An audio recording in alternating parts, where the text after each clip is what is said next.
o que me dá prazer, o Nando tocando, isso me dá muito prazer, ótimo, eu quero ouvir o Nando, né? E aí nós temos uma tendência de fazer apenas o que nos dá prazer. Isso é perigoso, porque junto com o prazer vem um comportamento imediatista, porque o prazer não sabe esperar, né? O prazer não reconhece perseverança, entende? Eu prefiro realizar o que eu desejo, eu prefiro fazer o que eu desejo logo, eu não preciso esperar tanto. Por que eu vou esperar tanto, se eu posso já ir fazendo o que eu gostaria de fazer? Né? Como aquele garotinho que o pai sempre tinha que dar o que ele queria, sempre tinha que dar o que ele queria. E aí ele falou assim: pastor, é que se eu não der ele passa mal. Aí o menino dava dor de barriga e passava mal mesmo quando ele queria alguma coisa e o pai não dava. E o pai então corria e comprava para ele sarar. Comprou, sarou. Só que o menino vai crescer, e quando ele for adolescente e estiver passando mal porque quer se deitar com aquela menina, com aquela outra menina, como é que o pai vai fazer? E aí, como é que vai administrar? O caráter dele está treinado nessa direção, na direção do prazer. Eu preciso fazer o que eu quero fazer, eu preciso fazer o que eu quero fazer. Isso vai contra um dos princípios que nós colocamos lá atrás, que é a perseverança, tá? A perseverança. Uma das marcas da nossa época também é a hiperinformação e superficialidade, tá? Nós temos acesso a tudo, nós conhecemos um monte de coisa. Quando alguém trazia uma informação diferente antigamente, nós ficávamos: puxa, que legal, de onde ele tirou, como ele conseguiu pensar isso, que joia. Hoje nós ouvimos assim: de que site será que ele tirou, né? Qual que é a fonte? Por quê? Porque nós temos acesso a tudo, a todos os assuntos, e nós conhecemos de tudo, não é? Nós conhecemos de tudo. Qual que é o assunto? Eu posso falar, posso dar minha opinião sobre isso, e a opinião de todo mundo é bem-vinda, e nós sabemos um pouquinho de tudo, e descobrimos que não sabemos nada. E descobrimos que não sabemos nada. Nós não nos aprofundamos, essa aqui é a verdade. Nós não nos aprofundamos. Às vezes eu gosto de usar slides, mas não faço isso sempre. Pelo menos na igreja local, eu gosto muitas vezes de abrir o texto, puramente o texto bíblico, sem nenhum slide, para didaticamente mostrar para o pessoal que o que nos interessa é o texto. E se nós não conhecermos o texto, nós somos pobres. Nosso conhecimento está muito raso, se nós não conhecemos o texto. E é interessante, porque quando você usa slides, é mais fácil ser superficial, não é? É mais fácil ser superficial, porque as pessoas estão olhando para o slide. Olha que interessante, é dinâmico, aí passa um, passa outro, olha que interessante. E aí no dia a dia da vida da igreja, é um perigo para o próprio pastor, para o próprio pregador. Ele pode montar, vamos dizer assim, pode montar uma apresentação bonita, não é? Ele monta uma apresentação bonita, as pessoas saem satisfeitas, porque viram um vídeo durante a pregação, porque viram slides interessantes. Afinal de contas, elas vivem desse jeito, elas estão vendo vídeo o tempo todo, elas estão vendo slides o tempo todo, elas estão mandando, trocando no WhatsApp, trocando isso o tempo todo. Então quando elas chegam lá, e você oferece isso, elas continuam no mesmo ritmo. Por favor, me entenda, eu não estou criticando quem usa, e quem só prega usando slides, tá? Mas eu estou fazendo uma autocrítica. Difíceis ou terríveis, já estamos nele, não é, pastor? Já estamos nele, temos dificuldade.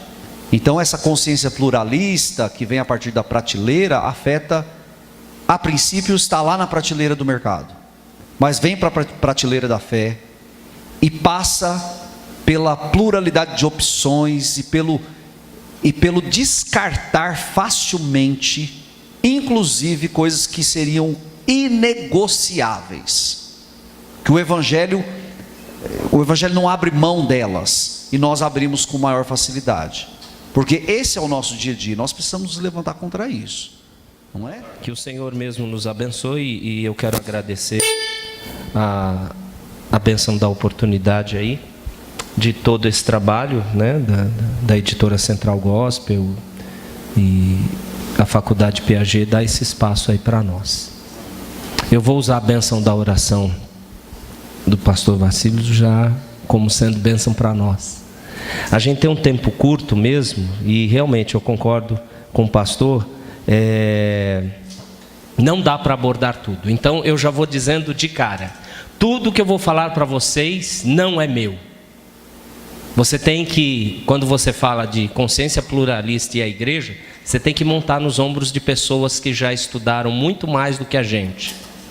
Mas tem algo que é comum e todo crente precisa se basear. E a gente tem que ter coragem nesses nossos dias pluralistas de saber que só tem 2 barcos nessa vida: ou o barco absoluto ou o barco relativo.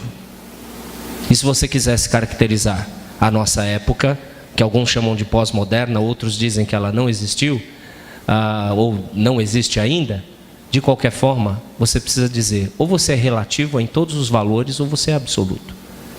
Bom, então vamos sofrer perseguição, como disse o texto que foi lido de Timóteo. Quem quer viver piedosamente em Cristo será perseguido. Então, crentes verdadeiros são absolutos. Absolutos nos seus valores, contra uma geração totalmente relativista e, portanto, pluralista. A ideia da palavra pluralismo, eu ia falar dela mais detalhes, mas já colocando o início. A ideia da palavra pluralismo é todas as ideias, todas as posições de todas as áreas estão corretas. Bom, se tudo está certo, então não tem nada de errado. E se você faz parte daquela religião chamada cristianismo, você está perdido. Você tem um problema, porque você trabalha com um absoluto. Toda verdade é verdade de Deus. É uma posição teológica comum para qualquer denominação na história da igreja. Nós somos filhos da Reforma Protestante. Todos sabem que o século XVI, com a Reforma Protestante, gerou e produziu ao longo dos tempos o que nós chamamos... o cientista religioso, e eu sou um deles, a gente não usa mais a questão igreja protestante, né? Talvez a gente divide igrejas históricas, congregacional, presbiteriano, batista, anglicano, até quando nós mencionamos a Assembleia de Deus, é um pentecostalismo clássico. Mas existem tantas denominações no nosso país hoje no mundo, que o cientista religioso chama isso de pós-protestantismo, e vai exatamente na linha da sociedade pluralista. Como é que você vai, então, tratar isso? Bom, vamos começar com o absoluto, que é onde eu quero terminar minha introdução. Quando você lê 2 textos da palavra, o reverendo leu um texto muito bom, a perícope perfeita do Novo Testamento. Eu quero ler um texto, um versículo do Novo e um versículo do Antigo. 1 Crônicas, capítulo 12, verso 32. O contexto é aquelas tribos que formam um exército para proclamar o rei, Davi ser proclamado rei. Isso aconteceu em Hebrom, né? Você vê o contexto desde o 1 Crônicas 12, 23. Mas quando chega em 32, no verso 32, fala dos filhos de Isacar. E é interessante, né? Porque conforme os comentaristas, conforme o pessoal que conhece o hebraico ali na ponta da língua, é interessante que os comentaristas dizem assim: há uma lista de apoios de todas as tribos. Quando chega no povo de Isacar, fala que eles eram, e olha só que frase muito legal, dos filhos de Isacar, eles eram conhecedores da época, para saberem o que Israel devia fazer, 200 chefes e todos os seus irmãos sob as suas ordens. Quando você pega no hebraico, no original, conhecedores da época eram pessoas sábias. O nosso atual tempo, nós precisamos ser sábios. Enquanto a gente fica com as nossas briguinhas denominacionais, ou levantando as nossas bandeiras, aquele slide que o pastor Vacílios colocou, com todas as figuras, logomarcas das nossas denominações brasileiras, eu não achei a congregacional ali, mas deve estar no meio, né, pastor? Eu não achei, a presbiteriana está lá em cima. Brincadeiras à parte, nós precisamos deixar divisões para sermos sábios. Nós não estamos sendo sábios. E a sociedade pluralista está nos engolindo. Tudo que nós ouvimos nessa primeira palestra está perfeito. É a base para a gente poder agora discutir o que é que está acontecendo. E o que nós devemos fazer. Na verdade, nós estamos atrasados, né? Na verdade, depois da virada para o século 21, mais do que nunca, as discussões acadêmicas, sociais, políticas sobre pós-modernidade e pluralismo estão já sendo debatidas há muito tempo. Então, em certo sentido, se ainda para nós isso é novidade, se para você é novidade, então você se sinta atrasado.